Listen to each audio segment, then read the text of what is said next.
Hey everybody, it's Allie and welcome to our Y&R Chat for Sunday, January 29th, 2017.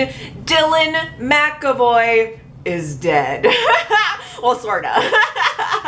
Kinda, sorta. I'm so happy to be wrong about this. I have been predicting for the last month now, I think I've said it every single week, that Dylan would either be dead or he would be presumed dead, and that is not the case. I'm so happy about it because I would rather be surprised than be right. And I felt surprised. I felt that this was a twist ending to Dylan's character, to this storyline, and what can I say? I thought it was really well done.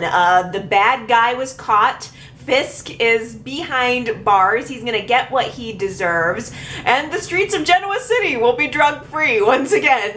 So Dylan got to be the hero in some sense in this situation, but that accomplishment comes with a really big consequence. Alex, the woman that he slept with to get to the inside of this drug operation, is still on the streets. All of the other members of Fisk's operation are still out on the streets. They also found out that Dylan was an undercover cop, and I'm sure Alex especially was none too happy about that discovery, especially since she slept with him. She got totally played. All of the other people are out there too, and I'm sure that they want Dylan dead. He had to shoot a guy in the process of getting out of this dicey situation, and I think that was an interesting juxtaposition to Dylan being the hero, accomplishing the task, but also he had to kill a guy. I mean, he sort of breezed over it. It's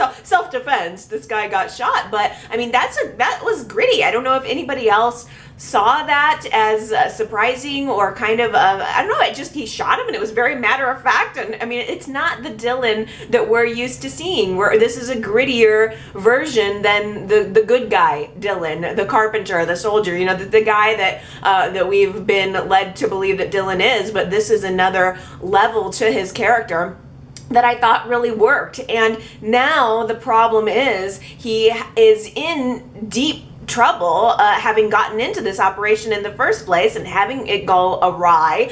So he's going to have to go into the witness protection program or risk spending the entire rest of his life looking over his shoulder. I never would have guessed that ending. I mean, it was a complete twist on my expectation, and I feel like it was almost intentional that the writers were leading us in this direction, because first of all, this is my soaps in depth that I picked up after I did last week's Y&R Chat, but the cover of it reads in big bold letters, "Dylan killed." So it's obvious that the writers kind of wanted us to believe that he was going to be dead. It was almost like they knew that the viewers would be speculating on whether or not Dylan would die in this dangerous operation, and then they said, "Yeah, gotcha, we're gonna do something sort of different." And we saw that evolving throughout the week, because Monday's show, Tuesday's show, there was this investigation that Paul was leading, trying to find what happened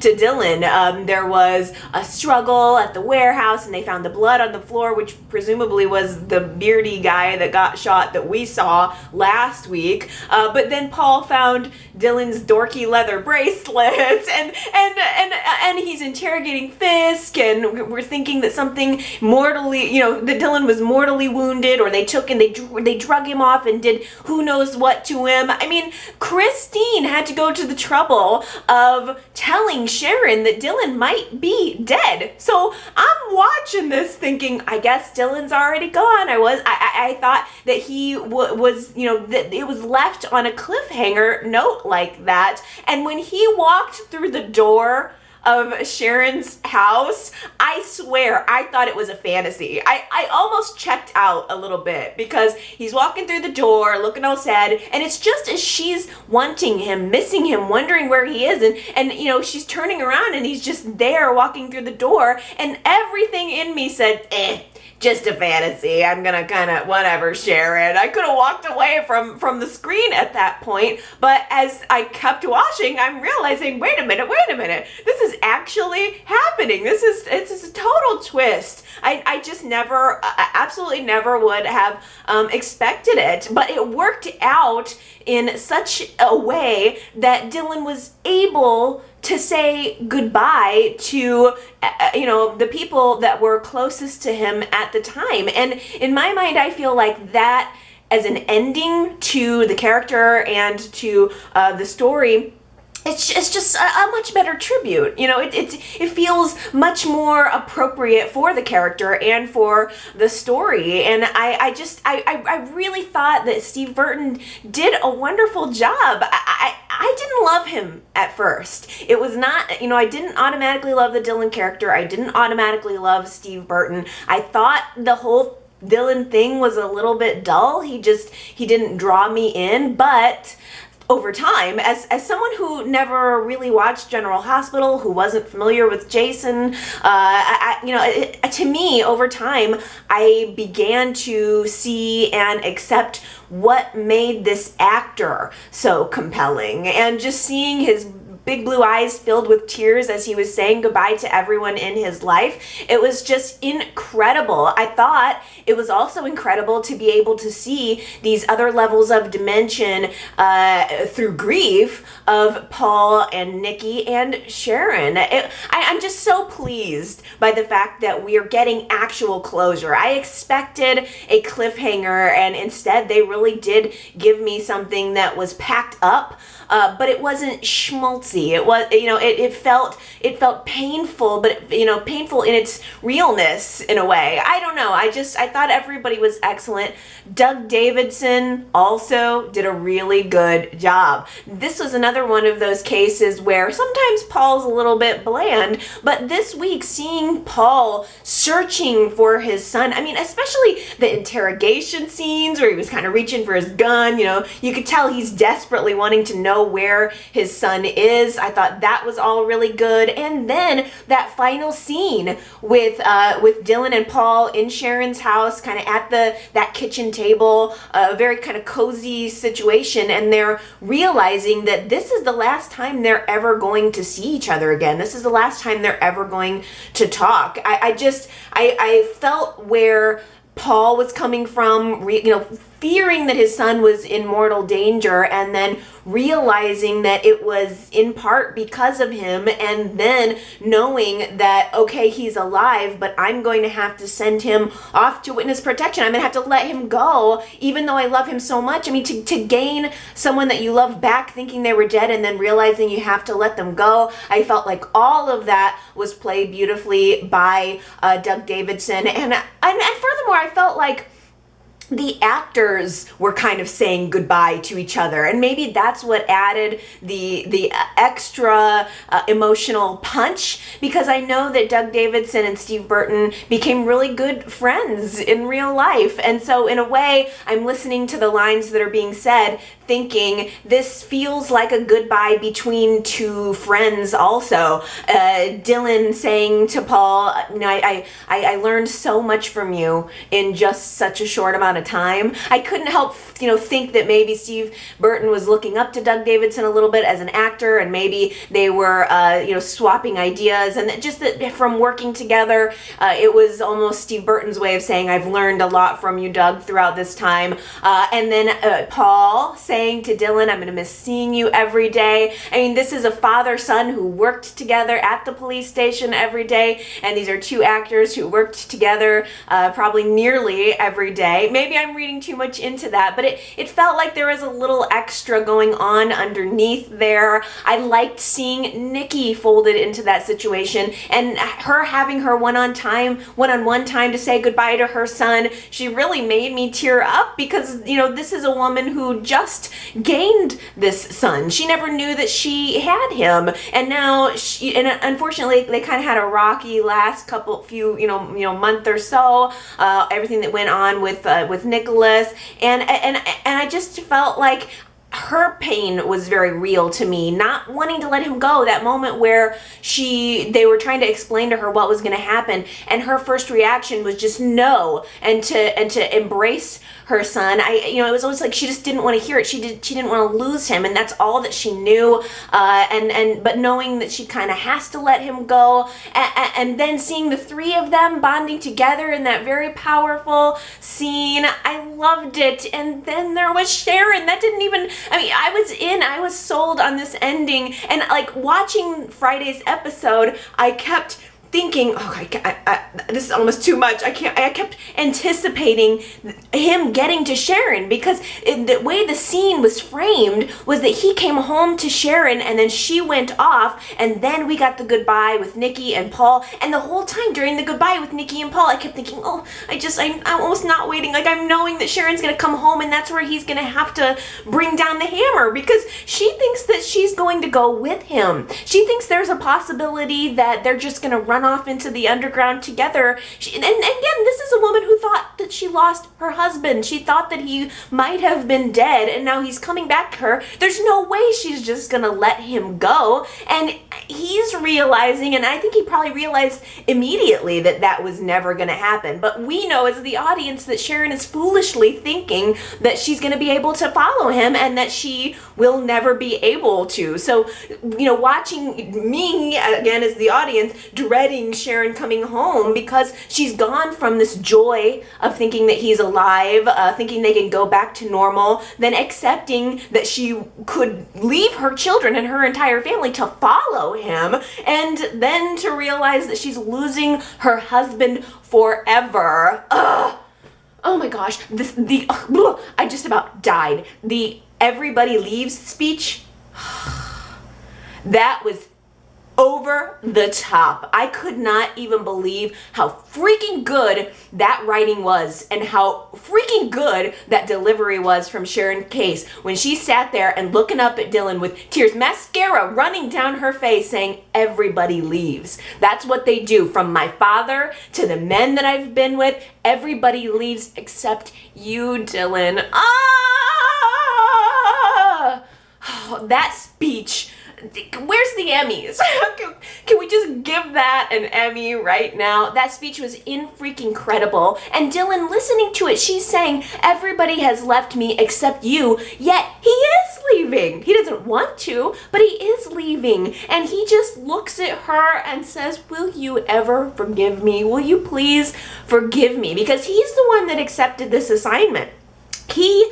And I love that he said too, I took this assignment, but I never thought about the fact that it wouldn't work out. He always saw himself as winning, as having a victory here. He didn't really plan at all on any level that it would go for the worse, that he would be stuck in this situation. So he's asking Sharon to forgive him because he knows he brought this on himself. He knows that he brought this on her. And she just says to him, of course I forgive you. You forgave me.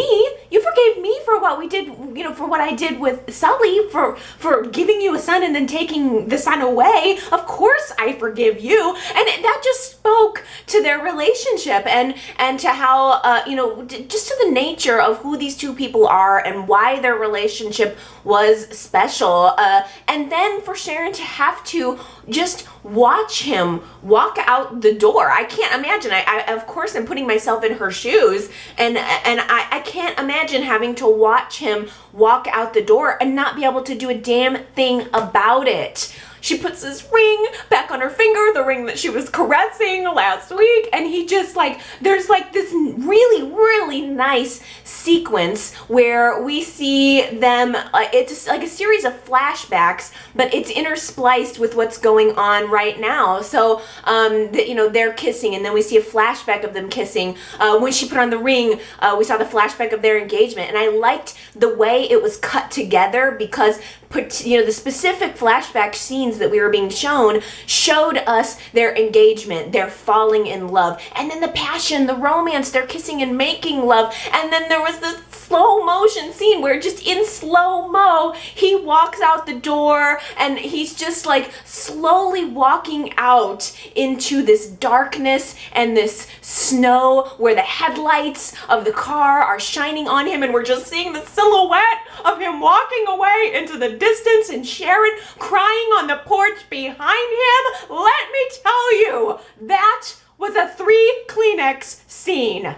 The great thing about Y&R right now is that even though these people are fabulously wealthy, they feel more like real people to me. Like they're real people who have real families and real problems. I have to attribute that to the writers right now. It feels like a complete shift in the type of Y&R that we've been getting. It feels like a return to the type of storytelling that really drew me into the show in the first place. It's not just fantastical soap operas with wild situations and just craziness. I mean, it feels like a show about people and about love and about business and the things that happen all throughout that. And I think that a really shining example of that right now is the Reed storyline.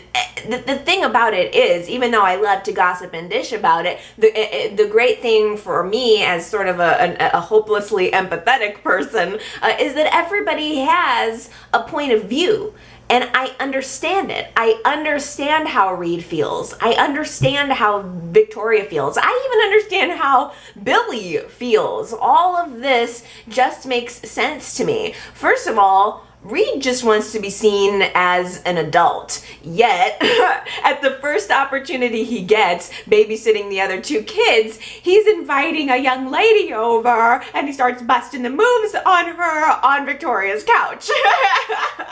I mean, shoot. While the cat's away, the mice will play, but the cat came home, unfortunately for the mouse. Victoria comes home and catches him on the couch with said young lady. Victoria was mortified and mortifying. The way she mommed on him, it made me feel uncomfortable, and I just kept putting myself in the position of the poor girl who he was making out with. I just cannot imagine the boy's mom coming home and just, you know, getting all mom on him, and I mean, the poor girl was standing there, and I just thought, oh, get me out of here. Did Victoria offer to call her mom or say she was going to call her mom or something? I don't know. I think Victoria is maybe used to parenting younger children, and so, I mean, that's sort of the thing you might say if you caught the younger kids doing something they weren't supposed to be doing. It was incredibly awkward, but obviously no mother wants to come home and find her son making out on the couch. I understood at the same time where Victoria was coming from, and the look on Billy's face right before he saw, it was like right before he saw the bus that was like headed his way that Reed was just about to throw him under. I mean, like, the whole thing is going down. Billy's in the background and at first, you know, he feels the awkwardness in the room, but then Uncle Reed had to go and say, well, I know about sex. I'm ready for sex. Billy told me all about it in detail. I mean, really, Reed really made the situation seem like Billy was coaching him on positions. I mean, like, Reed made it sound, I think naively, he doesn't know what he's doing, but as adults, he was almost making it sound far worse than what we think it was. It caused this huge blow up between Billy and Victoria. She really laid into Billy hard, and I felt bad for Billy because I think he was just trying to help. What would you do if a kid came to you and legitimately just wanted to know about safe sex? Of course you would answer those questions. What was he supposed to do? Turn him away to go get that information from who knows where, the internet? Which, by the way, would have been probably also a good resource. I mean, can't you YouTube that or something? I don't know. The things they have online these days. If he knows how to look for porn online, he should be getting advice on Reddit or somewhere. Go somewhere else. But I mean, the thing is, I felt like I understood where Victoria was coming from a little more this week. I just sort of was connecting in with her because she started talking to Billy, I think it was, about her being that age. I would say that last week when I was watching the scene, I was thinking, I don't think Victoria remembers being a teenager. I don't think she's aware of what teenagers are really like, because this is the sort of curiosity that, again, as I said last week, is very natural for teenagers and for people of that age. I can only relate it to myself, and I think that it's just natural to be curious about adult things, good and bad. But Victoria made a point of talking to Billy this week about her being that age and how she felt about the sex that when she had sex for the first time. And I want to say that was a storyline that was addressed very publicly, that we knew that Victoria was losing her virginity. Am I wrong? And I certainly do remember Ryan, her first husband, but it was, I believe, again, a kind of a scandal at the time that he was older than her. I want to say he was working at Newman. I could be wrong about that. If anybody wants to give us the full scoop on Ryan and Victoria, that would be a great thing to post at yrchat.com this week in the comments, so we can all kind of get up to speed. It's just, once again, another great example of how the writers are folding in the history of the show. This is the writers saying to us, Victoria is a character with a past. She is a mother who has, gone, she's going through this situation with Reed, but she was also at one point a young teenager herself, and this was her experience, and she opened up to Billy saying, I felt like that, me losing my virginity when I did set me up for other failures with relationships, up to and including my relationship with you. So she really kind of put herself out there as far as how she was really feeling about it. But at the same time, I think that you tend to maybe, or she was tending to maybe view her own, the rest of the things that she's done with a little bit of a rose-colored glasses, because there was a great scene of Victoria and Nikki talking to one another, and Victoria is confiding in her mother about issues she's going through as a mother, and Nikki or Victoria said something like, I was never this unruly, or I was never this bad when I was a teen, and Nikki just straight up threw her head back and laughed. I thought that was just great. I love that she pretty much just laughed in Victoria's face, like, come on, you tortured me just like he's torturing you. This is a story about parenthood and motherhood, and I just think that's so great because it's something we certainly haven't seen in a while. I liked seeing Nikki come in there as the grandmother, this other maternal figure. Like, Victoria is going through this as a mother, but that doesn't mean that she doesn't need her mother. And then Victoria, I think as a result of that conversation with Nikki, I want to say, or maybe it was a result of the conversation with Billy, but Victoria actually does sit down for, I think, the first time, and she has a heart-to-heart conversation with Reed, and she tries talking to him, and she tries to explain to him how she feels about him and also about Billy, because Reed has put Billy on this pedestal. It's odd that the conversation that should have maybe been more about Victoria and Reed's relationship with each other sort of became about Billy.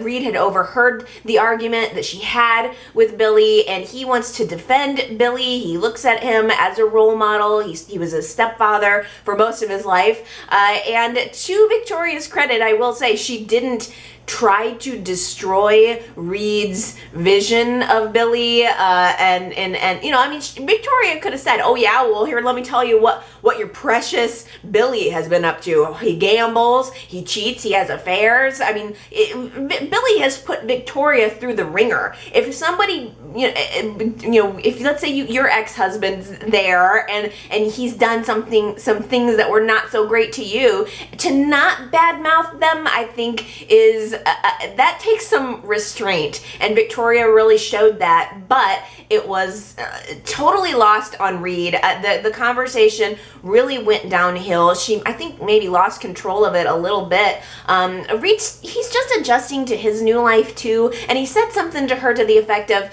I'm sorry that I'm such a problem for you. And I can't imagine how horrible that would feel as a mother. But he sort of revealed how he also sees her. He called her an ice queen. I thought that was a great line, though. I mean, we call her an ice queen a lot, and it's known that that's sort of how Victoria is. That is a fundamental part of her character lately. She's icy, and for that to be folded into the writing, I thought was genius. And then he said to her, I just think you're cold and mean, and he walked away. And I felt really bad for him and for her. I can't imagine how much her heart must have been breaking in that moment. I wish that she could have jumped in and really just connected with Reed. It seemed like she didn't keep control of the conversation or keep control of the situation. It was Nikki that ended up coming in and having a talk with Reed, and she made a really good point. It's something that I didn't really think about either. She said, cut this woman some slack, cut your mom some slack. She's raising 3 kids, and she's got this high-powered job, and she's doing it all alone. Give her a minute, okay? Could you maybe just get your freak on next time in the backseat of a car like all good American boys on TV do? A really nice compliment and follow-up to the situation that Victoria is finding herself in her motherhood journey was the fact that Jill opened up and was talking about her relationship with Billy and being a mother. I was so pleased that Jill finally stopped nagging other people this week and started offering some good advice. I just about died. I was absolutely blown back to hear Jill talk so candidly about her relationship to John and her relationship to Billy with Billy. I mean, she was taking it all the way back to Billy's birth, saying very flatly, I basically tricked your father into getting me pregnant. I'm like, whoa. I mean, I can't believe she actually said that and admitted it out loud to her son. I probably wouldn't have said that. I mean, it put Billy in kind of a weird position, but she was real candid about who she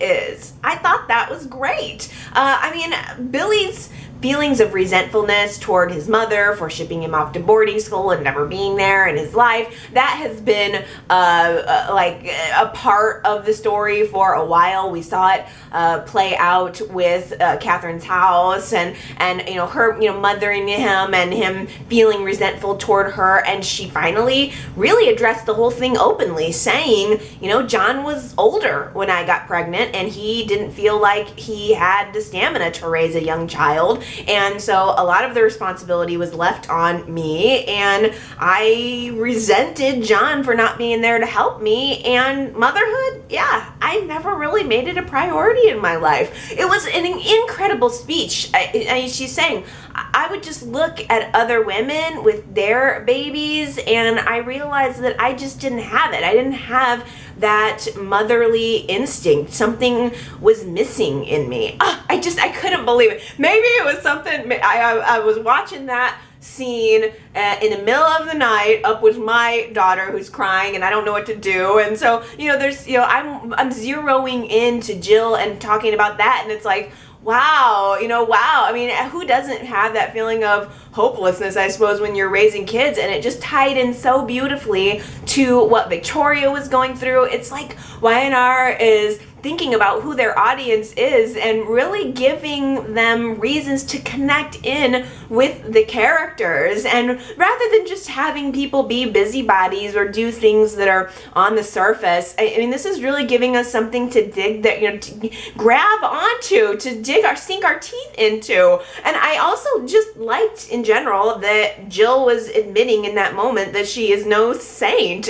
She also had a conversation later on in the week with Devon, and she was trying to coach him through what he's going through with Hilary, and Devon's just feeling really bad about himself. There was a great scene at the bar. He's talking about how he, what have I done with Catherine's fortune? I bought this car and I wrecked it, and I, all I've done is look at what I've done, with the billions that I've inherited. None of it has been good. He's feeling bad about himself, and I liked liked that Jill stepped in there admitting that Catherine was no saint. I mean, here I think, as fans of the show, also still kind of put Catherine on a pedestal, but we have to remember that she had problems too. And they did a flashback of Catherine's struggle with alcoholism, it's so ingrained in the character and of the story between Jill and Catherine. And so I liked that it was showing us that these are real people. These aren't just one-dimensional characters. They feel more like well-rounded individuals. Yet at the same time, a really, really great piece of advice. There was a quote that Jill said and attributed to Catherine, that Catherine used to always say that how a person deals with adversity is a measure of that person. I thought that was such a great line, and I liked that she was actually giving Devon some good advice. He needs some help. He is saying that he is done with Hilary, but I wonder if he is really. The love is not just going to go away overnight, and yet he's being so totally cold toward Hilary. She's saying all of the right things, and he's saying all of the right things. I mean, she is stepping back. He is saying, I'm done with her. But as Neil said, and I thought this was really smart of him, Devon has to be ready to move on with Hilary. He needs to be able to move on his own. And it seems that Devon is saying he's ready to do that. He says that he realizes his relationship with Hilary has caused animosity in the family. It almost got him killed. And on a level, that's sort of the same thing that Hilary is saying to him, realizing that she's been toxic for him and saying that she's not going to fight the divorce, that she loves him enough to let him go. She's tried giving back her jewelry. She tried, saying she wasn't going to take any of the money. She tried to give him the dress off her back. That was a great, great scene. I'm sure it was really hard for Devon to resist that offer for her to give him the dress off of her back, but he did. Gosh, I don't know. I don't know really what to make of this. It's another twist on my expectation, because I would have expected Hilary to fight hard for Devon. I would have expected for him to waver a little bit, but this is really going in the direction that I wasn't expecting. So I don't know. Is this it? Are Hilary and Devon done for good? Are they just going to both move on to other affairs? I don't know. Is there any chance that Hilary is going to turn her sights onto somebody else, like Kane? Lily is the new brand ambassador for Brash and Sassy. I love it so much. We forget that part of Lily's history, that she was a model just like her mother was a model. And I really, I like that kind of connects us to Drusilla. I like that it gives Lily some ambition. I think this is going to be great to watch, and I think that it's an awesome opportunity for her. The problem is, Kane is trying to be supportive, but it's clear that he doesn't really like the idea of his wife being an internationally famous model. And I want to know where you guys stand on this issue. I feel like maybe I'm reading it a little differently, and I'm not sure why. So I want to put a poll out there this week. And I want to know, do you guys think Kane has a right at all to be upset about Lily's modeling career?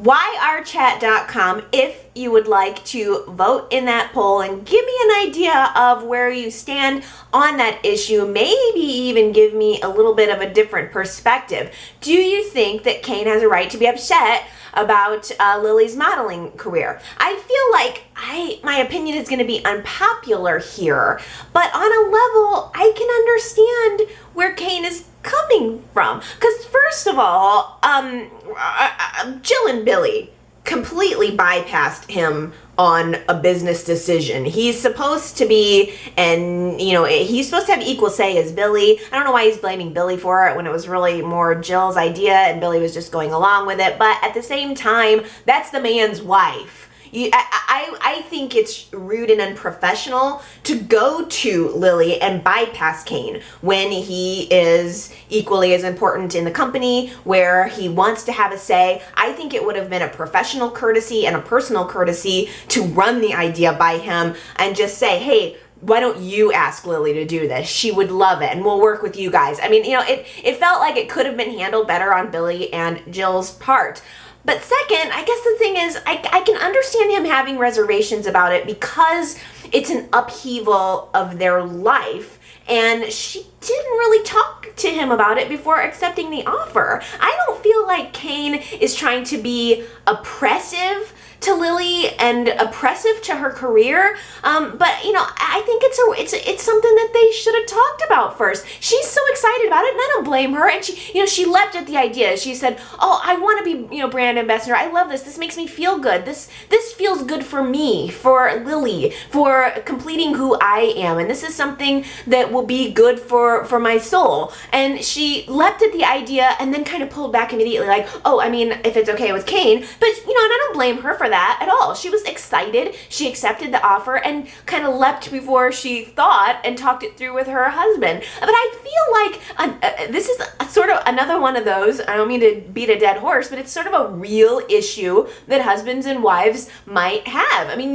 it's part of everyone's life to have to balance family and balance work. And I just think that this is something that should have been talked about. I mean, okay, think about it. I want you to think about this. Put yourself into Kane's shoes. What if your husband, wife, boyfriend, girlfriend, your significant other just got an offer to become an internationally renowned, wildly famous model? Now, after you're done gut laughing at the end, because I want you to really picture your significant other being off, getting photographed and flying around the globe and doing events and all of this. After you're done laughing about it, because let's face it, most of us real people are not beautiful enough to be international models. Like, I want you to picture your significant other having their hair blown in the wind. Put yourself in Kane's position, okay? You might feel a little bit jealous. You might feel a little bit insecure even. And that's the thing. Even good-looking people get insecure. And I guess, let's face it. If Kane weren't so damn sexy, I probably would see this situation and the storyline in a different way. Like, if Kane was a dog-faced schlub, I'd probably be like, what a jerk. He's holding Lily back from the career that she wants. How dare he? But the fact of the matter is, he's a sexy man who looks great in tight pants, so I'll let it pass. Nice but boring Craig is out of the picture. Every time it seems like Lauren's gonna get a deal going, something comes along, usually her name is Gloria, to smash this attempt to save her company. This time it was Jack who offered nice but boring Craig a better deal to steal him away and not let him have enough money to pursue Lauren's venture. This is the thing. I don't know why Lauren, I would probably, if I were her, I'd rather let the company go down than deal with someone like Jack. Lauren should know right off the bat to expect this kind of behavior from Jack. This is a bad foot to start off on. If Jack is manipulating right from the beginning, he's going to manipulate and continue to manipulate and continue to manipulate as long as he can and as hard as he can. Now, the thing is, Phyllis puts two and two together on the fact that Jack and Gloria are working together, which tips Lauren off to the whole thing. I loved the scene that we talked about a little bit. We got a preview of it last week of Jack and Gloria trying to act like they were seeing each other, or like they were sleeping together in order to throw Phyllis off of the scent. It didn't work, of course, but it did also lead to Lauren and Gloria having a confrontation. It was Gloria us having wine and toasting to Gloria's manipulation, one of her favorite things to do, her favorite hobbies. Okay, we're definitely setting up a Phyllis and Jack like a rivalry confrontation. Phyllis confronts Jack, and it all has this undertone of sort of sexual tension, like sexual and marital tension. Like, these are two people who have wanted each other. They feel passionate about one another, but something bad happened, i.e. That old thing when she slept with his brother. But I mean, it's all leading up to, I mean, this whole setup with the fight over Fenmore's is leading up to some great makeup sex. You know that's where it's headed. Phyllis and Jack are just gonna end up sexing away this issue, or they're gonna have sex and they're gonna regret it, and it's just, the tension is there. It's everywhere in the air, and I love it. Oh, the other thing I loved, Lauren crafts a new idea this week on how to save her business, and it involved a crossover, a cameo from Eric Forrester. Oh, that was so good. I love that so much because I'm a Bold and the Beautiful watcher. I've only been, I watched that show. I watched Bold and the Beautiful in the late 90s, early 2000s, and then I stopped for a while, and then I came back maybe 4 years ago, and I've seen it every day since then. So I am a Bold and the Beautiful fan. I love it so very much. I thought it was an awesome crossover because, first of all, it referenced current storylines that were going on Bold and the Beautiful, and that's really cool. Why don't they do more of that? I mean, the two shows, I think, are filmed side by side. I mean, they're in the same area, and they do share some characters. It would probably draw viewers from one show to another and just kind of cultivate a fan base. I mean, soaps are going away. We don't have as many as we did before. And so, like, I just think it would make sense to kind of, I'm not saying merge the two soaps in any capacity, because they are very different, but yet at the same time, I think that it would be good to draw some Y&R fans to Bold and the Beautiful, draw some Bold and the Beautiful fans to Y&R. I just think there's so much potential there, and they should do it more often. And I liked that they drew it, that they managed to make it relevant and recent. Eric was talking about his relationship that's happening on Bold and the Beautiful, and they also acknowledged that Eric is a character who has history with Lauren. They had a relationship at one point. It was clear that Eric was a little hungry to maybe have a little, a little tete-a-tete with Lauren during his stay in Genoa City. I mean, for real. Eric was like practically looking down her shirt the entire time. I think Eric just wanted to sleep with any of the women that would have him. Was it me? I mean, the man was just walking around looking like a dog. Like, talk about cats away, the mice will play. I mean, shoot. It was like he was standing all close to Lauren, and then, I think he practically wanted to, like, smooch up Ashley's arm, like, grab her hand and say, "Oh, mon chéri," and just, like, smooch up the arm. I mean, this guy, he's like a walking hormone. Lauren made some comment about, "Oh, I don't think any woman could possibly fool you." Are you kidding me? I mean, this guy, he's so manipulatable. I mean, I could walk in there right now and have Eric Forrester if I wanted him. It's so easy. But I thought it was a great crossover. And moreover, they worked in the crossover in a relevant way to what was going on Y&R. Lauren and Eric, we learned, kind of came up with this plan to just trick Jack. I don't know why she wouldn't just straight up let Eric buy her company. They tried to make Jack think that Eric was interested in buying Fenmore's, and it was all a manipulation to get Jack to agree to better terms for the merger. I think she would have preferred to do business with Eric. He could have looked at her boobs all day long as much as he wanted if he would have merged Forrester with Fenmore's. Would have made much more sense to me, but they did go into Jack's office. I liked that too. Like, I liked that it just wasn't a crossover with two people. I liked that they brought Eric into Jack's office and they were trying to, work this deal. Lauren is saying, "Well, Eric offered me an even better deal, so Jack, are you going to meet him?" it or what? Why would you even bring, if you wanted Eric's deal, I mean, let's assume I'm in Jack's shoes. Why would you bring Eric in to show his deal if you didn't, ultimately want my deal? I just don't, it didn't entirely make sense, but whatever. The whole manipulation forced Jack into a deal that only gives him 49% of the company, and he had to pay more money for it. So I don't know how Jack is going to be able to work any of his Jack magic with 49%, but surely someone will be able to wrangle away 2% somewhere or something. I don't know how it's going to work, but it's definitely creating some juicy drama, and I loved the way Lauren, as she's walking out the door, looked back at Jack and said, "Oh yeah, Jack, and the thing is, don't underestimate me again." Nice, Lauren, way to go. I thought that was great. And it left Jack just holding the bag here. I mean, he did not get what he wanted. It was clear he was not happy about it. He threw a little fit as soon as she walked out the door, threw some papers around, and Ashley is looking at him like, what's your problem? And he says something like, "I had to make that deal because I couldn't let the papers have a story about Eric Forrester besting me." And Ashley said, "Okay, well that just proves it. This is what I knew all along. This is really about your ego." And of course, we also know it's also about getting back at Phyllis.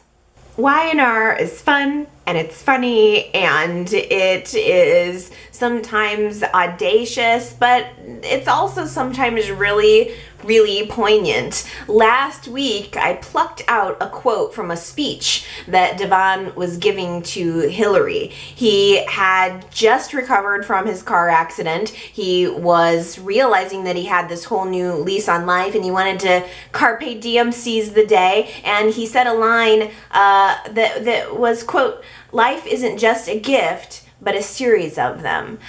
I just thought that was so nice. I mean, it's a perspective, I mean, a lot of times you can be negative and you can feel all the negativity around you, but I liked that he was taking that moment to say, it's not just a gift, it's a series of gifts. I thought that was so nice. It was a nice moment of happiness before his whole little world was just about to be blown apart. But nonetheless, congratulations to all of you who guessed that quote came from Devon. It was Henry, Harper, Sandra, Julie, and Sharita. Well done, you guys, but can you do it again? This week's quote I also really like. I thought it was appropriate. There was no question about what quote I was going to use as soon as I heard it, and the quote is, "I've just been feeling a little restless." How perfect for the young and the restless. If you think you know who said, "I've just been feeling a little restless," you can go to yrchat.com and leave me your guess. If you get it right, I will give you big props on next week's Y&R Chat.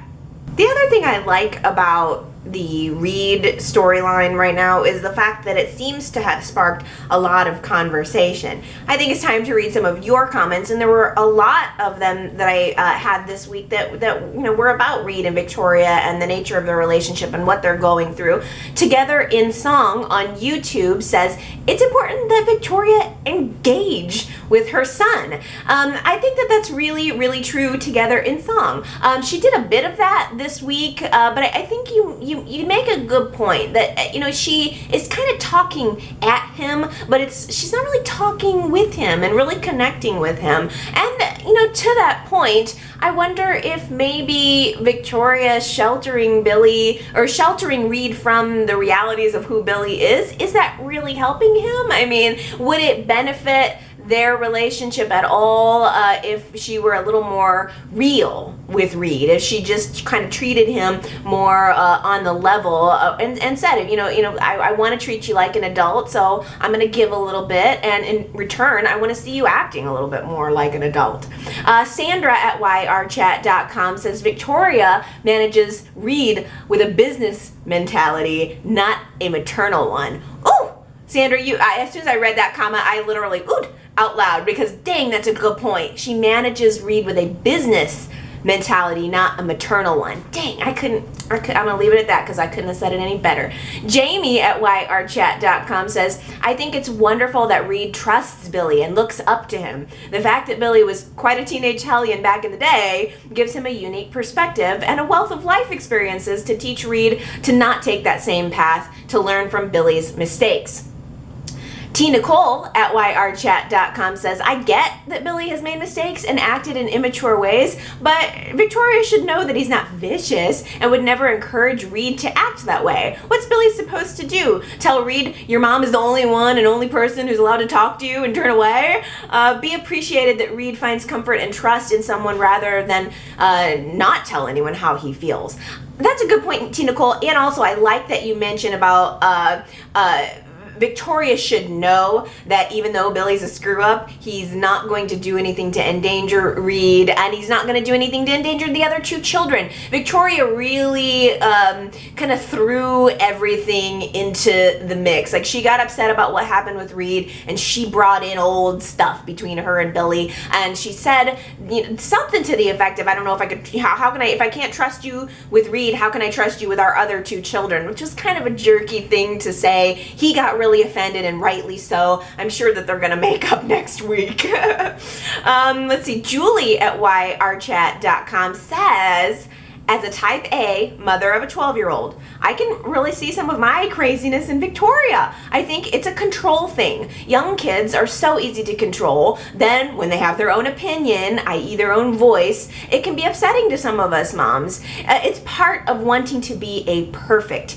mom, Julie says. I really like that too, because it's not as if Victoria's not without a point of view, and I really like that because I'm seeing it more this week. I like that you said that about you, as kids get older, they have an opinion and they don't necessarily just do what you want them to do. My mom said something to me like a month or so ago. She said, I liked it better when you didn't have your own opinions, and it really ticked me off at the time, but I think it makes sense as to what's going on here. I mean, yeah, you want your child to be an independent person, but of course you also want them to follow what you believe is the right path naturally. And I think that's a good point, that when they're young, it's easier to just tell them what to do. By the time they get to that age, you really have to hope that they want to do the right thing, or what you perceive to be the right thing. Really good point on both sides. And I just have to say, I really appreciate your conversations there. When I'm going to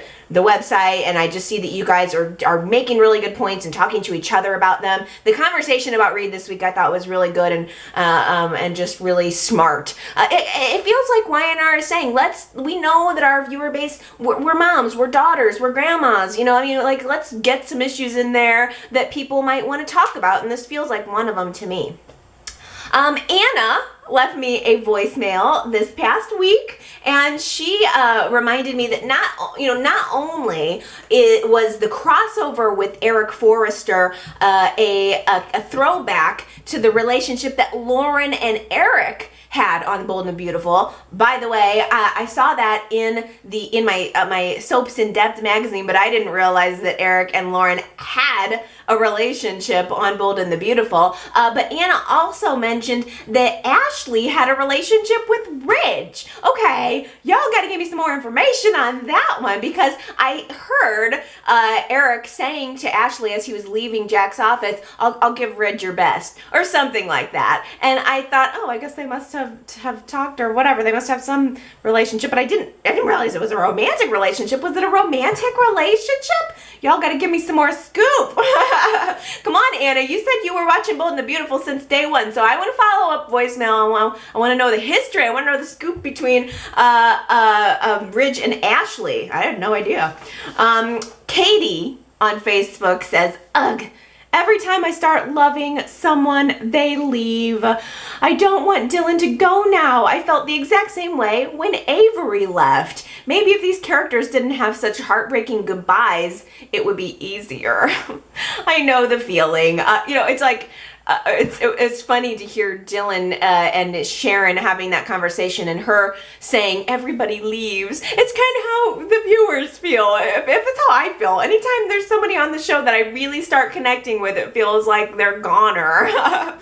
Oh, I know it. Connor at yrchat.com says, what I love about Dylan's storyline is the pacing. It didn't feel rushed to me at all. The slow burning of Dylan's character was authentic, and what drew me in was the fact that Dylan knew the risks of taking this assignment. His final moments with Paul, Nikki, and Sharon were so heartbreaking, but as for me, I would have loved to have seen his final encounter with a few others, such as Nick, Victoria, Mariah, Faith, Chelsea, and Stitch, and hell, even Phyllis, due to their connection over Avery. But all in all, I will miss Dylan. He added a sense of security to the show, which was needed. And maybe in a few years, Dylan will show up in Genoa City and pick up where he left off. On my last note, does anyone think that Alex will make her way to Genoa City? Ooh, good comment, Connor.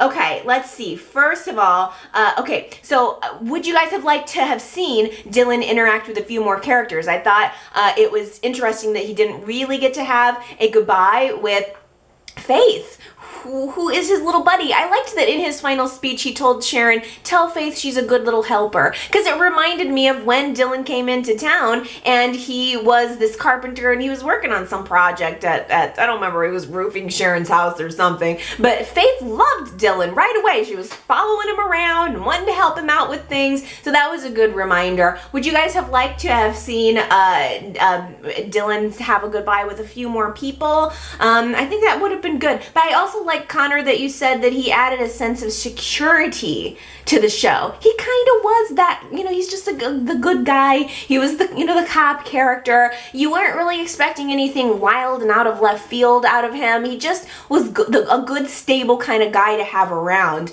And finally, Connor, I do have to say, I was thinking the same thing about Alex. Who thinks that Alex is probably gonna be looking for him?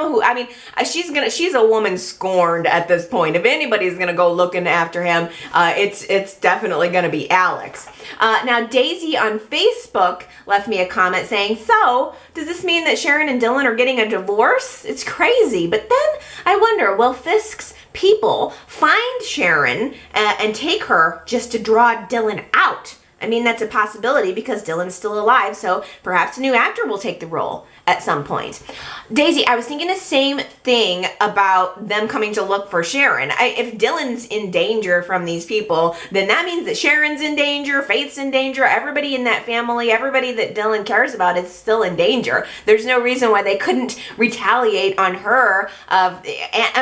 Throw Nikki and Paul in there. I mean, they could retaliate on his entire family. I don't know if Y&R will take it in that direction. I'm not sure how much more expanding on Dylan they're going to want to do, or if this is something they're kind of going to just sweep under the rug. I'm not sure. Superplex at yrchat.com says, you get the sense that Dylan was amendable to going off the grid with a new identity as an act of penance for performing the sin of infidelity. Oh my gosh, that's the thing, because as soon as Dylan walked through the door and he had that cry eye look on his face and he was looking at Sharon and they started talking, I thought to myself, is he going to confess that he slept with Alex? And then as the scene went on and I realized it was more about their goodbye, I totally forgot about the fact that he slept with somebody else. But I'm so glad that you brought that up. That is so just perceptive, because now thinking back on it and rewatching that scene, it was like the infidelity was just like flowing silently beneath the scene. It was there. It wasn't addressed out loud. Dylan never told Sharon that he slept with somebody else. And then re-looking at it and thinking about him saying, will you ever forgive me? On the surface, he's saying to her, will you ever forgive me for putting us in this situation and me having to go off into the witness protection program? But there's more context in there where he's also saying, will you ever forgive me? I slept with somebody else.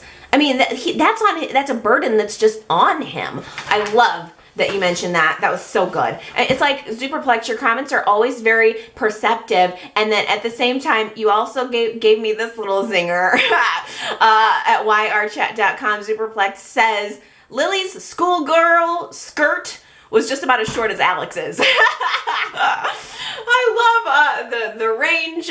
We can hear Y&R Chat. We can be really deep, and then we can just go there. That makes me very happy. But I'm glad that you mentioned it, because I wanted to, but I didn't have any other place to put it. But what Lily's little schoolgirl outfit in the scene, I think it was Monday, where Hilary's going to Lily to tell her about what happened with Devon. I mean, Lily did look like, I don't know, like a know-it-all little schoolgirl. She looked like a grown-up version of Faith or something. She had on her little schoolgirl uniform. It was real short, and then she was like marching off to go, oh, I'm gonna go tell Miss whoever. I mean, didn't she give you the idea of that little know-it-all in school or something? The way Hilary's coming to her for help, which I wouldn't expect Lily to do anything to help Hilary, but Hilary's coming to her and kind of opening up, and Lily's like, meh, meh, meh, meh, meh, and she just marches off in her little school uniform.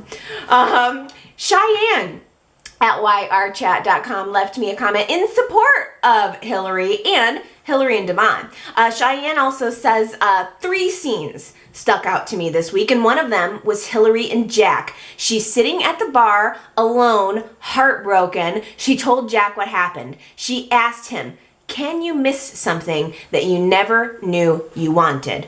Okay, I'm going to stop there on Cheyenne's comment, because is that foreshadowing that Hilary could be pregnant? Maybe that's what's going to bring Hilary and Devon back together. I don't know if they slept together. They probably did. They seem to sleep together a lot. So it's possible that she's going to find herself pregnant. But now that you mention it, I didn't catch it. But can you miss something you never knew you wanted? Might allude to that fact that she didn't think about having children, and then he brought it up and she found herself really happy about it. Maybe she is pregnant, or maybe she's going to try to get pregnant. I don't know.